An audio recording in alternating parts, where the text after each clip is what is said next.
हाँ भाई second year ma'am.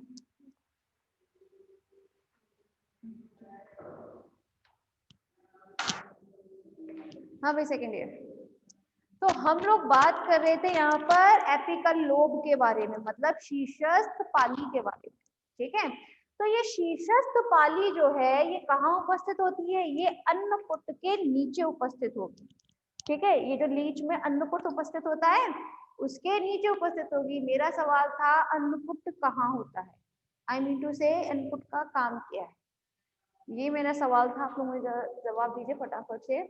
ठीक है, तो ये एपिकल लोब जो है, ये जो आप संरचना देख रहे हैं एपिकल लोब की शीर्षस्थ पाली, तो इस शीर्षस्थ पाली, पहली बात थोड़ी सी लंबी होती है ये। ठीक है, मैंने यहाँ ड्रॉ नहीं किया था, पॉसिबल नहीं था मेरे लिए ड्रॉ करना, इसलिए। तो शीर्षस्थ पाली के ऊपर की ओर इस तरह से, ठीक है, सपोज कीजिए ये मेरा हाथ जो है शीर्षस्थ पाली है, इसके चारों ओर एक लोब उपस्थित रहता है जो उसको इस तरह से घेरे रहता है। ठीक है, जिसे हम क्या बोलते हैं? आरंभिक पाली, मतलब इनिशियल लोब। क्या बोला जाता है? Initial lobe. देखिए यहाँ पर दिख भी रहा है, ये शीर्षस्थ पाली को चारों ओर से घेरे हुए एक लोब उपस्थित होता है जिसे हम बोलते हैं इनिशियल लोब, मतलब आरंभिक पाली। ये आरंभिक पाली जो है ये आगे जाकर कहाँ खुलेगी? ये भी एक सैक लाइक स्ट्रक्चर में खुलती है जिसे हम बोलते हैं टेस्टिस सैक। ठीक है, क्या बोलते हैं? Testis sac. तो टेस्टिस सैक में जाकर ये खुलती है। इस टेस्टिस सैक में ये जो आशय है इसमें एक ऑर्गन प्रेजेंट रहता है। ये संरचना देख रहे हैं आप, ये एक ऑर्गन उपस्थित होता है जिसे हम बोलते हैं सीलिएटेड ऑर्गन। क्या कहा जाता है इसे? सीलिएटेड ऑर्गन, मतलब पक्षमाभी अंग। क्या बोलते हैं इसे हम? पक्षमाभी अंग। ठीक है, तो अब क्लास इससे पहले पक्षमाभी अंग के बारे में बताया जाए। ये डायग्राम या अब तैयार है ना? समझ में आ गया ना सभी को टेस्टिकुलर नेफ्रिडिया के बारे में? किसी को परेशानी है तो पूछिए, रिपीट करना है वो बताइए, नहीं करना तो बताइए। एक बार ठीक है, ठीक है भाई, जरा ध्यान दीजिएगा। यहाँ हम बात कर रहे हैं टेस्टिकुलर नेफ्रिडिया के बारे में, मतलब वृषणीय वृक्कक। ठीक है, ये वृषणीय वृक्कक कहाँ से स्टार्ट होता है? आपका 12 से लेकर 22वें खंड तक उपस्थित होता है। टोटल 11 खंड, मतलब 11 जोड़ी खंड होते हैं ये। भाई आपको पता है ना, इसमें हीरोडिनिया में शरीर बाहर से नहीं अंदर की तरफ से भी विभाजित होगा। ठीक है, इसमें टोटल होते हैं 33 खंड। तो हर एक खंड में ये दोनों तरफ पाए जाते हैं नेफ्रिडिया, इस तरह से। ठीक है, तो ये जोड़े में उपस्थित होते हैं, हर एक खंड में एक जोड़ा उपस्थित होता है। ठीक है, तो ये जोड़े के हिसाब से जब रहते हैं, मतलब पेयर में जब रहेंगे, तो टोटल कितने होते हैं? ये होते हैं 12 से 22वें खंड तक, मतलब टोटल 11 जोड़ी। ठीक है, 11 जोड़ी उपस्थित होते हैं वृषणीय वृक्कक। अब क्या किया है यहाँ पर आप देख रहे हैं, वृषणीय वृक्कक का एक संरचना बनाई गई है। ये जो वृषणीय वृक्कक होती है क्लास, ये एक्चुअली कुछ मुख्य भागों से मिलकर बनी होती है। कौन कौन से? मेन लोब, मतलब मुख्य पाली, इनर लोब, अंतः पाली, एपिकल लोब, शीर्षस्थ पाली, इनिशियल लोब, आरंभिक पाली, सीलिएटेड ऑर्गन, मतलब पक्षमाभी अंग, नेफ्रिडियोकोर, टेस्टिकुलर डक्ट एंड वेसिकल। ठीक है, तो इन सब भागों से मिलकर बनी होती है, जिसमें सबसे पहले हमने बात की थी आपके मेन लोब के बारे में। ये जो मुख्य पाली होती है ये दो भागों से मिलकर बनी होती है, एंटीरियर अग्रपाली और पश्चपाली। अग्रपाली हमेशा पश्चपाली की अपेक्षा थोड़ी सी छोटी होगी। कैसी होगी? थोड़ी सी छोटी होती है। इन दोनों के बीच में से एक पाली और निकलती है जिसे हम बोलते हैं इनर लोब, मतलब अंतः पाली। क्या बोला जाता है? अंतः पाली। ठीक है, वहीं अग्रपाली के तरफ से, अग्रपाली के भाग से एक डक्ट निकलती है, एक वाहिका निकलती है, ठीक है। आप लोग को अभी थोड़ी देर पहले बताया था मुख्य पाली में जो कोशिकाएं होती हैं कैसी होती हैं, पॉलीहाइड्रल, ठीक है, पॉलीहाइड्रल कोशिकाएं पाई जाती हैं। वहीं आपकी जो ये एंटीरियर लोब है, अग्रपाली में से एक वाहिका निकलती है जिसे हम क्या बोलते हैं, आशय वाहिका। क्या बोला जाता है, आशय वाहिका। नाम से ही पता चल रहा है आशय वाहिका है, तो आशय वाहिका मतलब वेसिकुलर डक्ट। ये आगे जाकर कहाँ खुलेगी, एक आशय में खुलती है, ठीक है। आशय वाहिका है तो कहाँ जाकर खुलेगी, आशय में। आशय क्या होता है, एक सैक मतलब एक थैलेनुमा संरचना होती है जो हमेशा पक्षमाभी उपकला के द्वारा आस्तरित रहती है। कैसी होती है, पक्षमाभी उपकला के द्वारा वो आस्तरित रहती है। यहाँ तक तो क्लियर हुआ होगा, ठीक है। इस वाहिका में आगे की तरफ एक छिद्र पाया जाता है जिसे हम बोलते हैं नेफ्रिडियोपोर। क्या कहते हैं, नेफ्रिडियोपोर कहा जाता है, ठीक है। ये नेफ्रिडियोपोर के द्वारा जो भी इसका एक्सक्रीशन होगा, मतलब ये जनरली कैसे होते हैं, अमोनोटेलिक होते हैं, ठीक है ना। तो ये अमोनिया का जो उत्सर्जन करेंगे वो बाहर किसके द्वारा निकलता है, नेफ्रिडियोपोर के द्वारा ही तो निकलेगा, ठीक है क्लास। तो अब समझिएगा ये जो मुख्य पाली है, ठीक है, ये मुख्य पाली आगे की तरफ एक पाली से जुड़ती है, एक और लोब से जुड़ती है, जिसे हम जनरली नाम क्या देते हैं, शीर्षस्थ पाली, एपिकल लोब, ठीक है। ये जो आप देख रहे हैं ना, ये शीर्षस्थ पाली होती है। ये शीर्षस्थ पाली क्रॉप के नीचे उपस्थित होती है। मेरा सवाल फिर आ गया, देखो क्रॉप बताएं, क्रॉप क्या होता है, पता नहीं होगा वैसे तो बता देते। देखिए क्लास, जनरली जब हम बात करें लीच में क्रॉप के बारे में, तो आप लोग जानते हैं लीच जो होती है मतलब हीरोडिनेरिया जो है वो क्या होता है, एक एक्टोपैरासाइट, बाह्य परजीवी होता है। बाह्य परजीवी होता है, बाह्य परजीवी मतलब जो अपने पोषक के शरीर के ऊपर उपस्थित हो, है ना।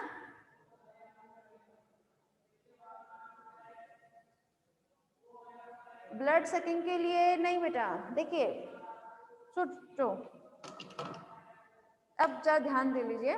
जब हम बात करते हैं क्रॉप के बारे में, ठीक है, आप सभी जानते हैं लीच जो होता है वो एक्टोपैरासाइट है, बाह्य परजीवी है, जो अपने किसी भी पोषक के शरीर पर चिपक कर उसमें से क्या चीज लेता है, खून पीता है ना, रक्त को चूसता है ये।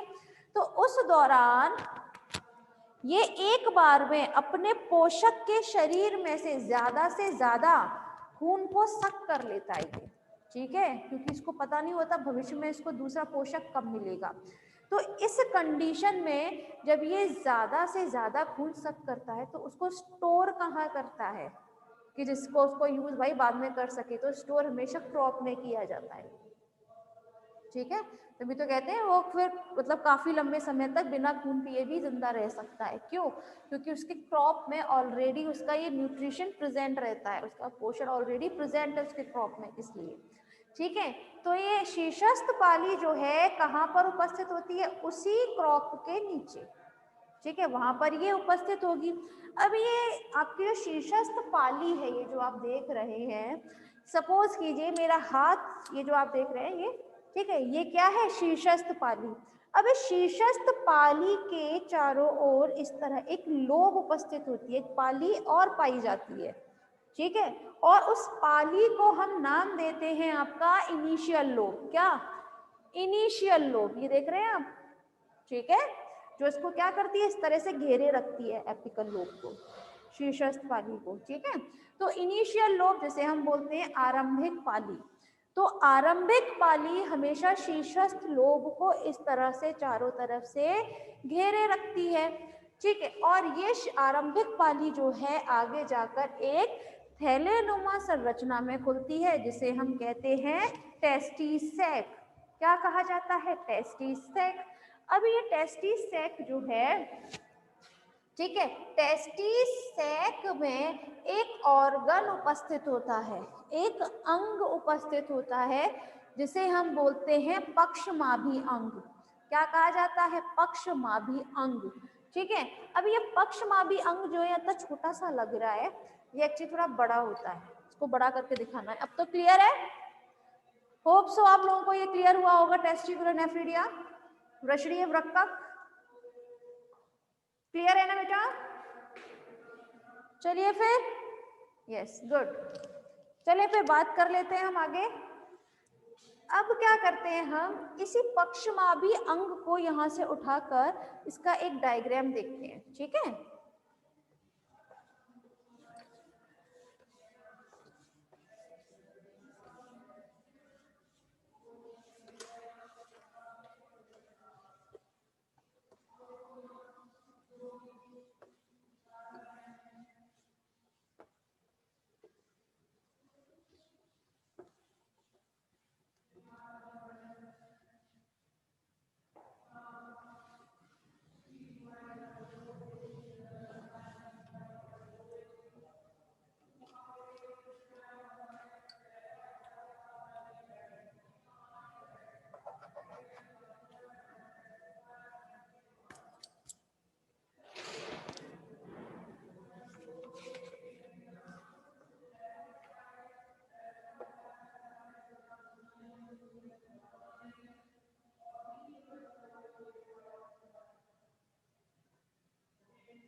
हाँ भाई सेकंड ईयर, जरा ध्यान दीजिएगा, यहाँ हम बात कर रहे हैं आपके पक्षमाभी अंग के बारे में।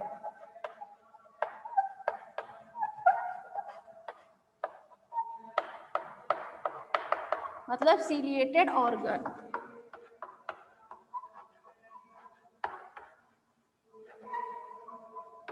नाम से ही पता चल रहा है सीलिएटेड ऑर्गन है, मतलब ये एक ऐसा अंग है, एक ऐसा ऑर्गन है जिसके ऊपर क्या उपस्थित हो गए, सीलिया उपस्थित होती हैं। ठीक है, सीलिया उपस्थित होने के साथ साथ ये पक्षमाभी अंग जो है ये दो भागों से मिलकर बना होता है। फर्स्ट आशय,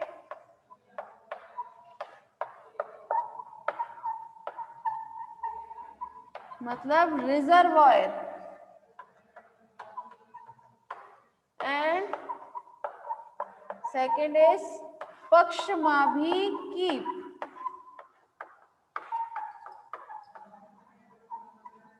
सीलिएटेड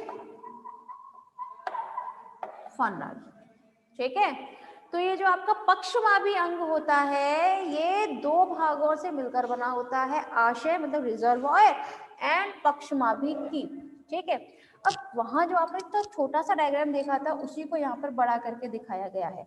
ठीक है, तो ये जो आशय होता है ये बना होगा आपका संयोजी ऊतक से। किससे बना होता है, संयोजी ऊतक, मतलब कनेक्टिव टिश्यू से मिलकर बना होगा।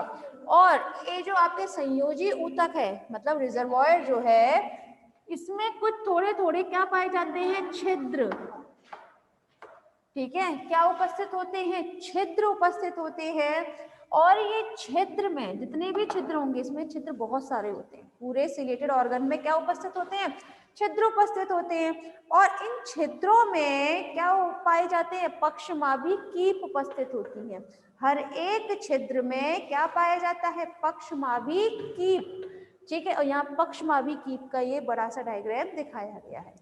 ठीक है, एक बार फिर समझिएगा, यहाँ पर हम पक्षमाभी अंग के बारे में बात कर रहे हैं, नाम से ही पता चल रहा है पक्षमाभी अंग है मतलब उस पर सीलिया पाए जाएंगे। ये पक्षमाभी अंग जो है संयोजी ऊतक से मिलकर बना होता है। और मतलब अगर हम बात करें इसके किसकी, रिजर्वॉयर की, आशय की, तो आशय किससे मिलकर बना होगा, आपके संयोजी ऊतक से। और इस आशय में कुछ छिद्र उपस्थित होते हैं और हर एक छिद्र में क्या पाए जाएंगे, पक्षमाभी कीप मतलब सीलिएटेड फनल। ये है आपका सीलिएटेड फनल। ये डायग्राम जो है यहाँ पर छोटे छोटे गोले दिख रहे हैं ना, इनमें से एक निकाल के यहाँ बड़ा दिखाया गया है। ठीक है ना, जिस पर क्या उपस्थित है, ये सीलिया उपस्थित है। ठीक है, जनरली अगर हम बात करें इसकी आपके सीलिएटेड फनल की, तो ये हमेशा किसमें, भ्रूणीय अवस्था में ये जुड़ा रहता है। किसमें पाया जाता है जनरली, ये भ्रूणीय अवस्था में। लेकिन जैसे जैसे लीच जो है वो एडल्ट वयस्क बदलता जाता है वैसे वैसे इसका काम खत्म होता जाता है। ठीक है, तो ये हमेशा किसमें उपस्थित रहेगा, भ्रूणीय अवस्था में। लीच की भ्रूणीय अवस्था में ये हमेशा उपस्थित रहता है। लेकिन जैसे जैसे ये क्या होता जाएगा, एडल्ट में बदलता जाएगा, वैसे वैसे ये कैसा हो जाएगा, एकदम इनविजिबल हो जाएगा। ठीक है, फिर उत्सर्जन का काम नहीं करता ये। ठीक है, ये उत्सर्जन में भी मदद नहीं करेगा, फिर ये हीमोसिलोमिक तंत्र बनाने में ये मदद करता है। क्लियर है,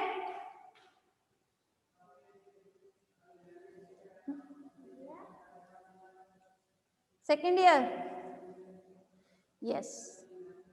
ठीक है, तो क्लास अब हम बात कर लेते हैं इसके बाद मतलब प्री टेस्टिकुलर नेफ्रिडिया के बारे में।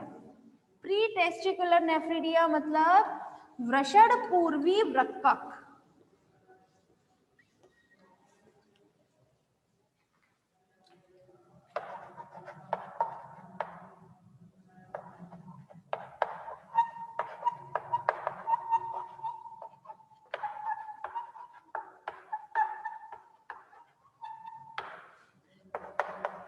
ये 6 खंड से शुरू होकर कहां तक होता है, ये 11वें खंड तक उपस्थित होता है। ये टोटल 6 जोड़ी होते हैं। कितने होते हैं? 6 जोड़ी। और कहाँ पाए जाएंगे? टेस्टिकुलर नेफ्रिडिया से आगे के सेगमेंट में पाए जाएंगे। ठीक है क्लास, तो इसके बारे में हम नेक्स्ट क्लास में बात करेंगे। आज के लिए बस इतना ही।